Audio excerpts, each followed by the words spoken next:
जय हिंद। Welcome to 500 MCQ of this YouTube channel. मैं Ganesh Singhania, GATE qualify in 2021। आज का टॉपिक है मैग्नेटिक पार्टिकल टेस्टिंग। तो आइए हम जानते हैं इसका ब्रीफ इंट्रोडक्शन। तो ये नॉन डिस्ट्रक्टिव टेस्टिंग का एक टाइप है। इसका यूज हम लोग चेकिंग करने में करते हैं, जिसमें क्रैक मेनली इन वेल्डिंग जॉइंट जो विजिबल नहीं होता है खुली आँखों से, तो उसको में हम क्या करते हैं, इसको अप्लाई करते हैं। तो ये कौन से प्रिंसिपल पे वर्क करता है देखते हैं। ये यहाँ से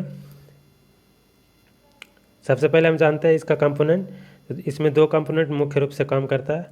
एक तो मैग्नेटिक फील्ड सप्लायर होता है जो नॉर्थ और साउथ पोल प्रोड्यूस करता है, नॉर्थ पोल और साउथ पोल प्रोड्यूस करता है।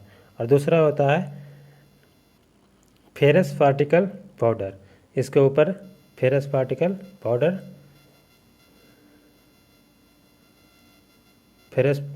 पाउडर का छिड़काव कर देते हैं। या इसमें होता क्या है कि जो मैग्नेटिक फील्ड लाइन है वो इस डायरेक्शन में ट्रेवल करता है। तो जहाँ पे क्रैक रहता है वहाँ से क्या होता है, डिस्ट्रैक्ट होता है। और यहाँ पे क्रैक रहने की वजह से ये जो फेरस पाउडर है वो इस क्रैक में आकर क्या होता है, चिपक जाता है। तो जब हम इस पर थोड़ा सा क्लीनर करते हैं तो उस ऊपरी वाला सतह क्लीन हो जाता है। बट यहाँ पे स्ट्रांग होने की वजह से यहाँ पे क्लीन नहीं होता। तो हमें अच्छी तरीक़ा से पता लग जाता है, यानी विजिबल होता है कि यहाँ पे क्रैक है। तो इसी प्रिंसिपल पे ये वर्क करता है। तो इसका यूज हम लोग फेरोमैग्नेटिक मटेरियल जैसे आयरन, निकेल, कोबाल्ट और इसके एलॉय में यूज करते हैं। तो चलते हैं, इस पे जितने भी क्वेश्चन बने हैं बारी बारी से देखते हैं। तो पहला है the magnetic particles testing is most likely to find surface discontinuity in the soft steel with high permeability, soft steel with low permeability.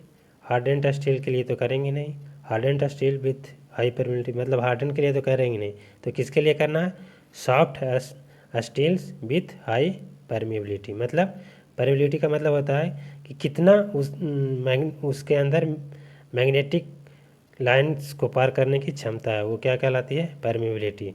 तो सब जितना ज़्यादा अधिक रहेगा तो वो हमारे लिए उतना ही मोस्ट यानी अच्छा टेस्ट देगा। तो एक का कौन सा सही है, तो एक का फर्स्ट ये सही है। दूसरा है which of the following is not an advantage of magnetic particles testing. तो इसमें से कौन एडवांटेज नहीं है मैग्नेटिक पार्टिकल टेस्टिंग का, तो fast and simple to perform, ये तो सही है। Can detect discontinuity field with foreign material, ये भी सही है।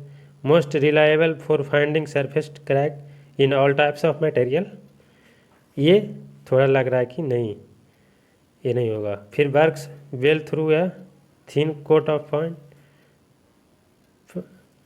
ये तो लगता है सही है, यानी कि एडवांटेज है। तो कौन सा डिसएडवांटेज है, यानी एडवांटेज नहीं है, तो सी क्या है, इसके एडवांटेज में नहीं है। नेक्स्ट क्वेश्चन है which of the following does not represent a limitation of magnetic particles, यानी कि उसके लिमिट में नहीं रिप्रेजेंट कर रहा है। जो हमारा मैग्नेटिक टेस्टिंग है, जैसे मान लेते हैं मैग्नेटिक टेस्टिंग है, तो इसके लिमिट में रिप्रेजेंट नहीं करता है। तो देखते हैं, पहला ऑप्शन है द टाइप ऑफ मटेरियल्स विच में बी इफेक्टिवली टेस्टेड, ये तो इसका लिमिट में है। द डायरेक्शनली, ये भी इसके लिमिट में है। फिर सी है द नीड ऑफ डीमैग्नेटाइजेशन, ये भी इसके लिमिट में है। The ability to detect discontinuities with field with foreign material, ये इसके लिमिट से बाहर है। तो कौन होगा 3 का डी। फिर 4 है the most effective NDT method for locating surface crack in ferromagnetic materials is. तो फेरोमैग्नेटिक के लिए कौन सा बताएं हैं अभी अभी मैग्नेटिक पार्टिकल टेस्टिंग। तो 4 का कौन सा सही है सी।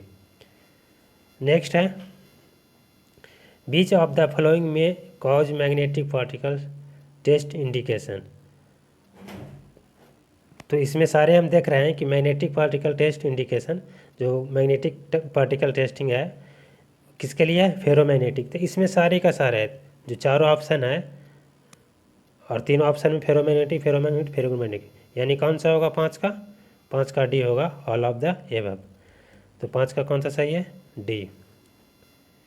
नेक्स्ट है a discontinuity which is produce during solidification of molten metal. तो जो सॉलिडिफिकेशन होता है वो भी मोल्टेन मेटल का, तो क्या होता है उसमें स्लैग रहता है। स्लैग के कारण क्या होता है कि उसी समय जब प्रोसेसिंग होता है ना, प्रोसेसिंग नहीं उसको हम कह सकते मतलब इनहेरेंट उसके अंदर निहित हो जाता है। तो कौन सा ये डिसकंटिन्यूटी रहेगा इनहेरेंट डिसकंटिन्यूटी, यानी 6 का ये सही है। फिर है pipe would be classified as what type of discontinuity. तो पाइप में क्या होता है कि नॉन मेटालिक इम्प्योरिटीज रहता है, जैसे स्लैग होता है ऑक्साइड होता है। तो एक ये कब होता है ये हमारे वहीं जैसे जिसमें कि मोल्टन मेटल होता है तो उसी समय इस पर भी होता है। तो पाइप में भी कैसा डिसकंटिन्यूटी होता है इनहेरेंट, यानी कि उसके पाइप में निहित रहता है इनहेरेंट। तो 6 का 7 का ये सही है। फिर 8 का है a seam would be classified as why type of discontinuity. तो सीम का देखिए इसमें सीम जो है एक तरीका से ये पाया होता है जो बार्स वगैरह जैसे छड़ वगैरह बार्स।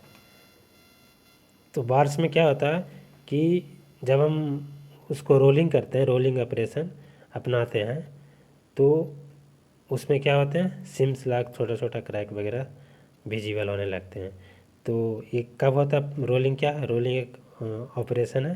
तो एक कब होता है प्रोसेसिंग के द्वारा, इनहेरेंट तो होगा नहीं, तो कब होगा ये प्रोसेसिंग के द्वारा। रोलिंग एक प्रोसेसिंग है। नेक्स्ट है